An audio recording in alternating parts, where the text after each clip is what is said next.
ഇപ്പം എല്ലാ പ്രതികളും പുറത്തിറങ്ങുന്ന ഒരവസ്ഥയിലേക്ക് SITയുടെ ഈ കുറ്റപത്രം സമർപ്പിക്കൽ ആ രീതിയിലേക്ക് മാറുന്നു, വൈകുന്നു.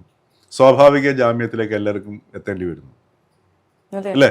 ഇത് കോടതി തന്നെ വളരെ രൂക്ഷമായ ഭാഷയിൽ ചോദിച്ചില്ലേ, എന്നിട്ട് എന്തെങ്കിലും സംഭവിച്ചു? അതായത് ഈ അന്വേഷണത്തിനകത്ത് കാര്യമായിട്ട് ഈ ഹൈക്കോടതി വളരെയധികം ആത്മാർത്ഥമായിട്ട് ശ്രമിക്കുന്നുണ്ട്.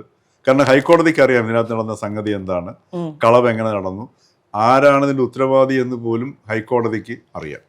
അതിൻ്റെ തെളിവുകൾ ശേഖരിക്കാനാണ് SIT ഹൈക്കോടതി നേരിട്ട് നിശ്ചയിക്കുകയും അത് നിയന്ത്രിക്കുകയും ചെയ്യുന്നത്.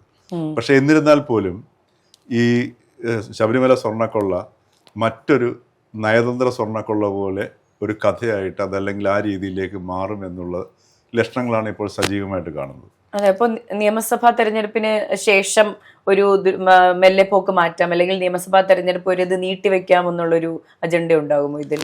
ഇതിങ്ങനെ പോകും. ഇത് കാരണം നമ്മുടെ പൊളിറ്റിക്കൽ ലീഡേഴ്സ് ആരും തന്നെ പൊതുവിൽ ഇന്ത്യയിൽ ശിക്ഷിക്കപ്പെടാറില്ല. അതൊരു യാഥാർത്ഥ്യമാണ്.